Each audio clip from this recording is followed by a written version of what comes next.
Last ভিডিওটিতে আমরা 7 থেকে 10 পর্যন্ত প্রবলেম নিয়ে আলোচনা করেছিলাম। এই ভিডিওটিতে আমরা 11 থেকে তার পরের প্রবলেমগুলো নিয়ে আলোচনা করব। তো দেখে নিই 11 প্রবলেমটা। দুটি একই পরিমাপের আধান স্মল ডি ব্যবধানে অবস্থিত। তৃতীয় একটি আধানকে প্রথম আধান দুটির লম্ব সমদ্বিখণ্ডকের উপর এক্স দূরত্বে রাখা হলো।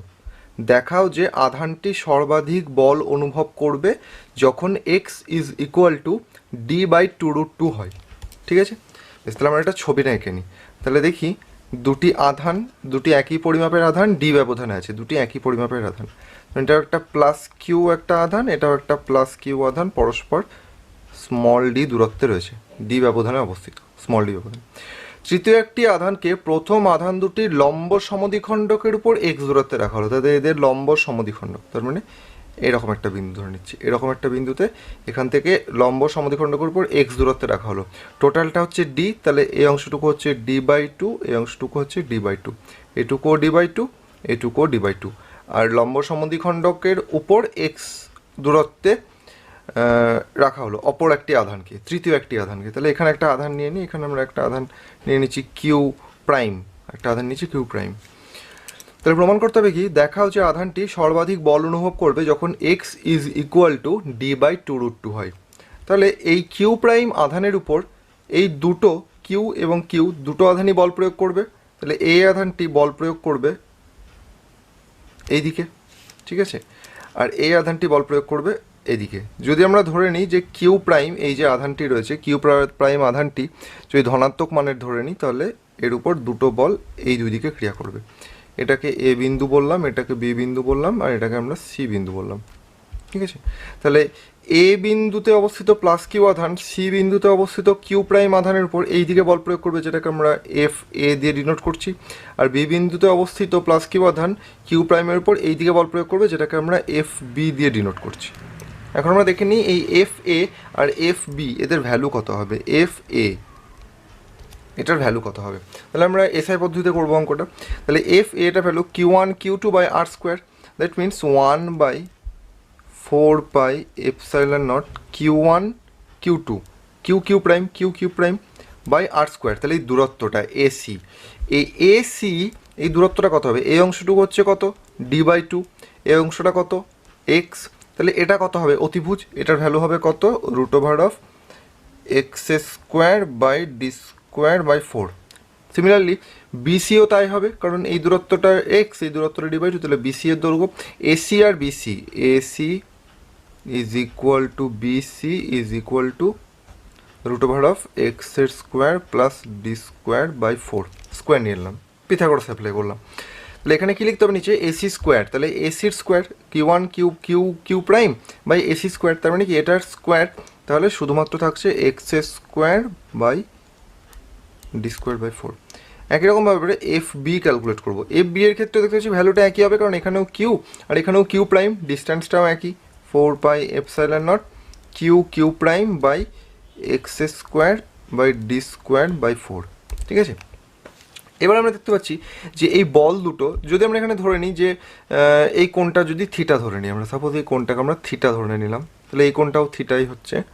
তাহলে এখন আমরা এটাকে যদি লম্ব উপাংশে বিভাজন করি, এটাকে যদি আমরা লম্ব এবং অনুভূমিক উপাংশ বিভাজন করি, তাহলে এই বলের একটা উপাংশ এফ এ বলের একটা উপাংশ হবে এদিকে আর একটা উপাংশ হবে এদিকে। একই রকমভাবে এফ বি বলেরও একটা উপাংশ হবে এদিকে আর একটা উপাংশ হবে এদিকে। তাহলে দেখতে পাচ্ছি এই যে এখানে এই কোণটা যদি থিটা হয়, তাহলে এর সঙ্গে বিপ্রতীপ কোণ কোনটা থিটা হচ্ছে, এটাও থিটা, সিমিলারলি এটাও থিটা। ঠিক আছে, তাহলে এটা থিটা এটা থিটা এটা থিটা এবং এই কোণটা থিটা। তাহলে এফ এ তার থিটা কোণে উপাংশ কত হবে, F A cos theta. Similarly F B তার থিটা কোণে উপাংশ কত হবে, সেটাও হবে এফ বি কস থিটা। আর এদিকে কি থাকবে, এদিকে থাকবে এফ এ সাইন থিটা, আর এদিকেও থাকবে এফ বি সাইন থিটা। এখন আমরা দেখতে পাচ্ছি এফ এ আর এফ বি এই দুটোর ভ্যালু একই, যেহেতু এফ এ আর এফ বির ভ্যালু একই, তাই এফ এ সাইন থিটা আর এফ বি সাইন থিটা সেই দুটোও একই হবে। তাহলে এফ এ সাইন থিটা এবং এফ বি সাইন থিটা এরা পরস্পরকে নিউট্রালাইজ করবে, এই দুটো পরস্পরকে নিউট্রালাইজ করবে। তাহলে এই কণার উপর লব্ধি বল হবে কেবলমাত্র এই দিকে, তাহলে কণার উপর লব্ধি বল এফ সেটা যদি লিখি তাহলে সেটা হচ্ছে F A cos theta plus F B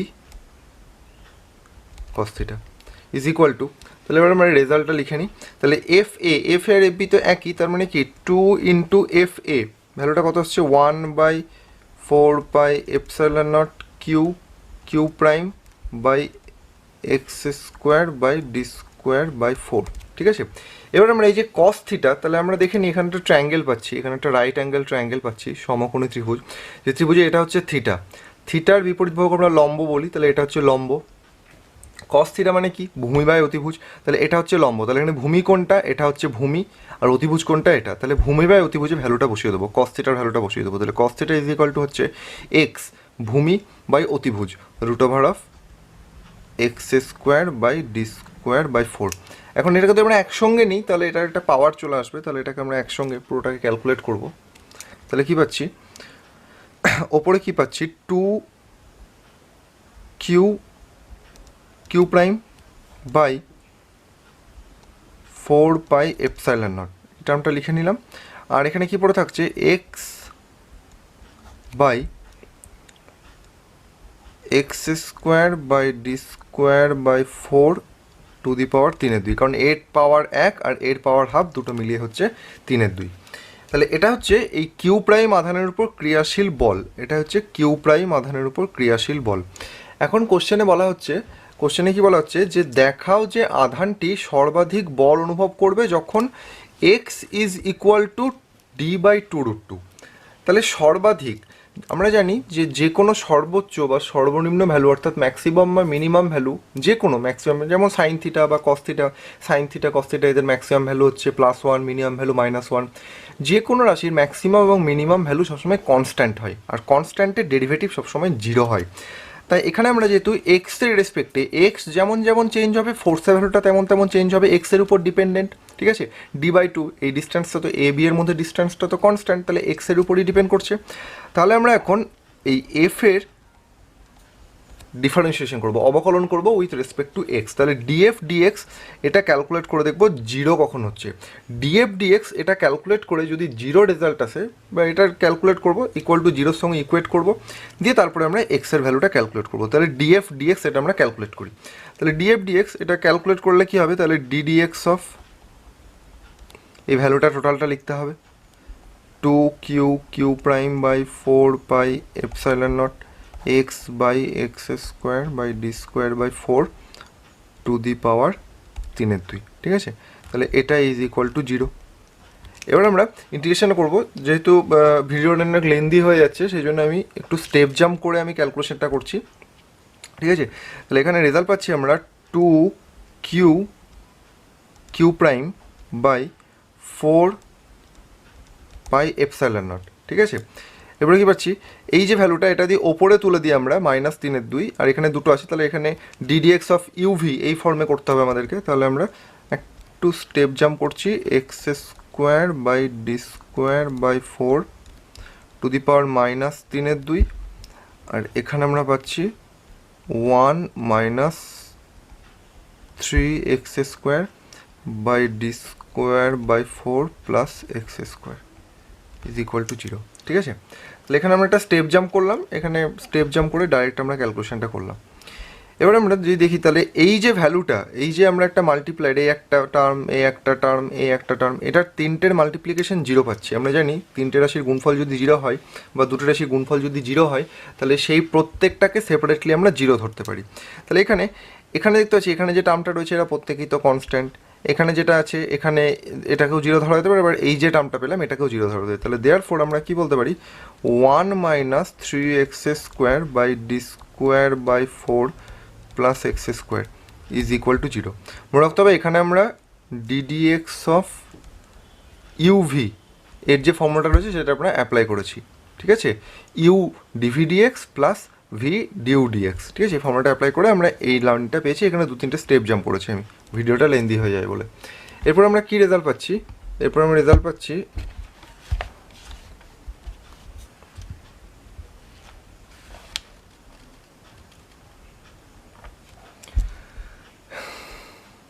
তাহলে এখান থেকে আমরা 1 is equal to 3x square by d square by 4 plus x square। এখান থেকে x is equal to, এটা কোনাকুনি গুণ করে দিচ্ছি, তাহলে 3x square is equal to d square by 4 plus x square। x স্কোয়ারটাকে এদিকে নিয়ে চলে আসছি, তাহলে 2x square equal to d square by 4, therefore x equal to root করে নিলে d by 2 root 2। তাহলে এই হচ্ছে আমাদের প্রমাণ হয়ে গেল। এরপরে আমরা 12 নম্বর প্রবলেমটি দেখে নেব। +20 ইউনিট আধানকে -30 ইউনিট আধান থেকে 4 সেমি দূরে রাখলে এদের সংযোজী সরলরেখার ওপর কোন বিন্দুতে তড়িৎ ক্ষেত্র প্রাবল্য শূন্য হবে। ঠিক আছে, তাহলে আমরা প্রথমে ছবিটা এঁকে নিই। এখানে একটা +20 ইউনিট আধান রয়েছে আর এখানে একটা -30 ইউনিট আধান রয়েছে, এবং বলা হচ্ছে যে এদের মধ্যবর্তী দূরত্ব হচ্ছে 4 সেন্টিমিটার, এটা হচ্ছে 4 সেমি, এই দূরত্বটা 4 সেমি। এবার এদের সংযোজী সরলরেখার ওপর কোন বিন্দুতে তড়িৎ ক্ষেত্র প্রাবল্য শূন্য হবে। তাহলে সংযোজী সরলরেখা মানে তিনটে অঞ্চল হতে পারে এখানে, একটা হতে পারে এই অংশটুকুর মধ্যে বিন্দুটা অবস্থিত হতে পারে, এই অংশটুকুর মধ্যে হতে পারে, এই অংশটুকুর মধ্যে হতে পারে, বা এই অংশটুকুর মধ্যে হতে পারে। তো আমরা দেখি তিন জায়গাতেই আমরা তিনটে আলাদা আলাদা একক আধান রাখবো, একক ধনাত্মক আধান, কারণ আমাদেরকে তড়িৎ ক্ষেত্র প্রাবল্য বের করতে হবে, আর আমরা জানি তড়িৎ ক্ষেত্র প্রাবল্য অর্থাৎ একক আধানের উপর ক্রিয়াশীল বল। তাহলে এখানে আমরা একটা +1 কুলম্ব আধান রাখলাম, তাহলে এই আধানের উপর এই +20 বিকর্ষণ বল দেবে এই দিকে, আর এই +1-এর উপর -30 আকর্ষণ বল দেবে এইদিকে। তাহলে দুটো সমান ও বিপরীতমুখী বল কাজ করতে পারে এদিকে, কারণ বল দুটো বিপরীতমুখী।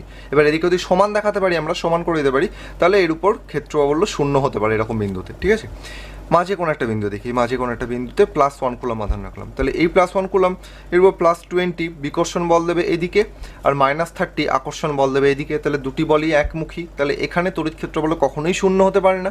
ঠিক আছে, কারণ দুটো বলই একই দিকে ক্রিয়াশীল। এবার এখানে একটা বিন্দু নিই, এখানে একটা +1 কুলম্ব আধান নিই, তাহলে এই +1 কুলম্ব আধানের উপরে +20 বিকর্ষণ বল দেবে এইদিকে, আর -30 আকর্ষণ বল দেবে এদিকে। তাহলে এটাও হতে পারে, এটাও হতে পারে, কিন্তু এই বিন্দুতে হবে না, অর্থাৎ সংযোজী সরলরেখার মধ্যে হবে না, হয় এই পার্শ্বে হবে, নাহলে এই পার্শ্বে হবে। ঠিক আছে, তাহলে এবার আমাদেরকে খুঁজে বের করতে হবে যে কোন দিকে হতে পারে। এবার দেখতে হবে যে এখানে একটা ট্রিক্স আমাদেরকে মনে রাখতে হবে। এই ট্রিক্সটা কারণ পরীক্ষা হলে তো আমরা এত কনসেপচুয়ালি ভাবার সময় পাবো না, পরীক্ষা হলে আমাকে তাড়াতাড়ি অঙ্কটা করতে হবে। তো এখানে একটা ট্রিক্স মনে রাখবো, যেদিকে আধানের মানটা কম মান, ঠিক আছে, আমরা কোনো সাইনকে এখানে ক্যালকুলেশনে নেব না, কোনো সাইনকে আমরা এখানে পাত্তাই দেবো না, আমরা শুধুমাত্র আধানের মানটাকে নেব। অর্থাৎ এই যে 20 আর 30-এর মধ্যে আধানের মান কম কোনটা, 20, তাহলে ওই তড়িৎ ক্ষেত্র প্রাবল্য শূন্য হবে, অর্থাৎ E=0 হবে 20-র সাইড, অর্থাৎ 20 আধান যেদিকে থাকবে, মানে যেদিকে আধানের মানটা কম হবে, উক্ত বিন্দুটি সেই দিকে অবস্থিত হবে। কারণ কি, এই যে বিন্দুটা এখানে, যেমন এখানে, কারণ আমরা জানি যে E ভ্যারিজ অ্যাজ একবার হয় Q, আবার E ভ্যারিজ অ্যাজ একবার হয় 1/r²। তাহলে এখানে এই বিন্দুটাতে যেমন আধান 20, এর জন্য প্রভাব থাকবে, এর জন্য প্রভাবটা হচ্ছে কম, কারণ আধানের মানটা 20। ঠিক আছে, আর দূরত্বের জন্য প্রভাবটা দেখি, তাহলে দূরত্বের জন্য প্রভাবটা বেশি হবে, কারণ এই দূরত্বটা কম। ঠিক 30-এর জন্য যদি দেখি, তাহলে 30-এর জন্য যেহেতু আধানের মানটা বেশি, তাই এখানে ই এর প্রভাবটা বেশি, আবার যেহেতু আধার দূরত্বটা বেশি, তাই ই এর প্রভাবটা কম। তাহলে এই দিকেরটা যেন ম্যাচ করছে ঠিকঠাক, অর্থাৎ বিন্দুটা এই দিকেই অবস্থিত হবে, এই দিকে কিন্তু নয়, কারণ এই দিকে হলে তখন 30-এর প্রভাবটা বেশি পড়বে, কারণ 30 আধানের মানটাও বেশি, আবার এখানে দূরত্বটাও কম। তাহলে 30-এর জন্য তড়িৎ ক্ষেত্র প্রাবল্যটা বেশি হয়ে যাবে, সেটা 20-র সঙ্গে 20-র দরুন যেটা তৈরি হবে সেটার সঙ্গে ইকুয়াল করতে পারবো না আমরা, সেই জন্য বিন্দুটা আমরা এই দিকে নেব। তাহলে এখন দেখে নিই, এই যে বিন্দুটা, এই দূরত্বটা আমরা ধরে নিচ্ছি এখন এক্স দূরত্ব ধরে নিচ্ছি। ঠিক আছে, তাহলে এখন এই বিন্দুটি একটা নাম দিয়ে দিই, এটাকে নাম দিলাম এ বিন্দু, এটাকে নাম দিলাম বি বিন্দু, এটাকে নাম দিলাম আমরা পি বিন্দু। তাহলে এখন আমরা এই পি বিন্দুতে যেটা EA অর্থাৎ এ বিন্দুর দরুন তড়িৎ ক্ষেত্র প্রাবল্য কত দেখে নিই, 1/4πε0। আচ্ছা, যেহেতু এখানে সেন্টিমিটারে রয়েছে, তাহলে আমরা সিজিএস সিস্টেমে করবো, তাহলে 1/4πε0 লিখছি না, আমরা শুধুমাত্র EA সিজিএসই করে নিই, কারণ এখানে ইউনিট দেওয়া আছে। ঠিক আছে, তাহলে EA এ বিন্দুর দরুন পি বিন্দুতে তড়িৎ ক্ষেত্র প্রাবল্য কত হবে, 1/k অর্থাৎ 20/r² অর্থাৎ x²। ঠিক আছে, একই রকমভাবে EB অর্থাৎ এই বিন্দুর দরুন এখানে কত হবে, 1/k কিউ এর মান কত, এখানে 30/r², এখানে আর কত 4 + x, এখানে আর হচ্ছে 4 + x তার হোল স্কোয়ার। এখন এই EA আর EB এই দুটোকে যদি আমরা সমান দেখাতে পারি, তাহলে এই বিন্দু তড়িৎ ক্ষেত্র প্রাবল্য শূন্য হবে। তাহলে এখন আমরা E A is equal to E B করবো। তাহলে ই এ ভ্যালুটা বসিয়ে দিই 1/k 20/x² is equal to 1/k 30/4 plus x²। 1/k 1/k cancel out হয়ে গেল। তাহলে এখানে এটাকে এই দিকে নিয়ে চলে আসি, তাহলে কী পাচ্ছি 4 প্লাস x/x তার whole square is equal to 20টাকে দিকে নিয়ে চলে আসি, তাহলে 3/2। তাহলে এখন যদি আমরা স্কোয়ারটাকে তুলে দিই তাহলে 4 প্লাস এক্স, কখনোই আমরা এখানে স্কোয়ার ভাঙবো না, কারণ স্কোয়ার ভাঙলে বাইনোমিয়াল চলে আসবে, দ্বিঘাত সমীকরণ চলে আসবে, সেই জন্য আমরা ওটা করবো না। তো এদিকে √3/2 এটার ভ্যালুটা আমরা ক্যালকুলেট করে নেব।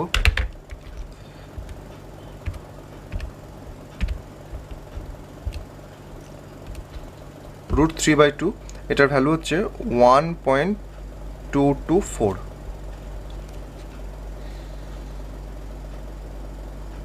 ঠিক আছে, √2। এবার কোনাকুনি গুণ করে দেবো, তাহলে 4 plus x is equal two 1.224x, therefore x is equal to, তাহলে এটাকে এদিকে নিয়ে চলে গেলাম, তাহলে 4/0.224, 4/0.224, তাহলে রেজাল্ট আসছে দেয়ারফর, তাহলে এক্সের ভ্যালু দাঁড়াচ্ছে 17.85। যেহেতু আমরা সিজিএস সিস্টেমে করছি তাই এটা উত্তর। তাহলে উত্তরটা কী হচ্ছে, তাহলে এ বিন্দু থেকে বা +20, তাহলে উত্তর হচ্ছে এখানে +20 আধান থেকে 17.85 এত সেন্টিমিটার দূরে উক্ত বিন্দুটি অবস্থিত। বেশ, এবার আমরা 13 নম্বর প্রবলেমটি দেখে নেব। বায়ুতে দুটি ক্ষুদ্র গোলক এ ও বি পরস্পর থেকে 20 সেমি দূরে অবস্থিত এবং এরা যথাক্রমে +18 ইউনিট এবং +8 ইউনিট আধানে আহিত। এবি সরলরেখার কোন বিন্দুতে তড়িৎ ক্ষেত্র অবলো 0 হবে? আগের অঙ্কটির মতোই, আগের অঙ্কটিতে দুটি আধান ছিল বিপরীতধর্মী, অর্থাৎ একটি প্লাস একটি মাইনাস, আর এখানে দুটি আধানই সমজাতীয়, অর্থাৎ দুটি প্লাস। তাহলে আমরা ছবিটা এঁকে নিই। তাহলে এখানে একটা +18 ইউনিট আর এখানে রয়েছে একটা +8 ইউনিট, এবং এদের মধ্যবর্তী দূরত্ব হচ্ছে 20 সেন্টিমিটার। তাহলে এটা আমরা সিজিএস পদ্ধতিতে করব 20 সেন্টিমিটার। এবার বলা হচ্ছে এবি সরলরেখা, তাহলে এটা হচ্ছে এ, এটা এ গোলক, একটা বি গোলক, দুটো ক্ষুদ্র গোলক, এ একটা বি, এবি। এবার এবি সরলরেখার কোন বিন্দুতে তড়িৎ ক্ষেত্র অবলো 0 হবে? এবার আমাকে দেখতে হবে, এবার এখানে বলেই দিয়েছি এবি সরলরেখার কোন বিন্দু, মানে সরলরেখার উপরে অবস্থিত কোনো বিন্দু। এক্ষেত্রে যদি আমরা এই দিকের কোনো পয়েন্ট বা এই দিকের কোনো পয়েন্ট দেখিও বা, তাহলে সেখানে তড়িৎ ক্ষেত্র অবলো 0 পাবো না। একটা ট্রাই করে দেখা যাক, যদি ধরি যে এই দিকে আমরা +1 কুলম আধানটা রাখলাম, কারণ আমরা জানি তড়িৎ ক্ষেত্র অবলো একক আধানের উপর ক্রিয়াশীল বল। তাহলে +1 কুলম আধান রাখলে তার উপরে +18 এদিকে বল দেবে এবং +8 সেও এদিকে বল দেবে। তাহলে দুটো বলই একইমুখী, তড়িৎ ক্ষেত্র বলো 0 হতে পারে না, তাহলে এদিকে হবে না, সিমিলারলি এদিকেও হবে না। তাহলে এই সংযোজী সরলরেখার কোথাও একটা হবে। এবার এটা কি এক্স্যাক্টলি মধ্যবিন্দুতে হবে? তাও কিন্তু হবে না। যদি আধানদ্বয়ের মান সমান হতো, যদি দুটোই 18 হতো বা দুটোই যদি 8 হতো, তাহলে সেক্ষেত্রে মধ্যবিন্দুতে হতো। তাহলে একটু আগে আমি একটা ট্রিক্স বললাম যে এই সমস্ত ক্ষেত্রে তড়িৎ ক্ষেত্র অবশ্য 0 হবে এরকম টাইপের অঙ্কগুলির ক্ষেত্রে যেদিকের আধানের মানটা কম বিন্দুটা একটু সেই দিকে থাকবে, অর্থাৎ এটা যদি মধ্যবিন্দু, বিন্দুটা যেন এই দিকে ঝুঁকে থাকবে, মানে বিন্দুটা একটু 8-এর দিকে থাকবে। ঠিক আছে, যেদিকে তড়িৎ ক্ষেত্র অবশ্য কম, এটা মাথায় রাখতে হবে পরীক্ষার হলে যাতে আমাদের অঙ্কটা করতে সুবিধা হয়। ঠিক আছে, এটা যদি সমজাতীয় আধান থাকে তার ক্ষেত্রেও প্রযোজ্য, যদি বিপরীত জাতীয় আধান থাকে তার ক্ষেত্রেও প্রযোজ্য। আধানের ভ্যালুটা যেদিকে কম, উক্ত বিন্দুটা অর্থাৎ তড়িৎ ক্ষেত্র অবশ্য 0 হবে, সেই বিন্দুটা সেই দিক ঘেঁষে থাকবে যেদিকে আধানের মানটা কম হবে।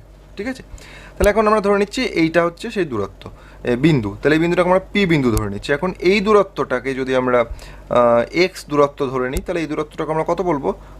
20 - x, কারণ টোটালটা হচ্ছে 20। তাহলে এখন এ বিন্দুর জন্য পি বিন্দুতে, তাহলে পি বিন্দু একটা +1 আধান রাখি, +1 কুলম আধান রাখলাম, যার উপর ক্রিয়াশীল বল এ বিন্দু বল দেবে এই দিকে আর বি বিন্দু বল দেবে এইদিকে, দুটো বিকর্ষণ বল, তাহলে দুটো বল বিপরীতমুখী। এখন যদি এদিকে সমান করে দিই তাহলে তড়িৎ ক্ষেত্র বল 0 হতে পারে। তাহলে এ বিন্দুর দরুন পি বিন্দুতে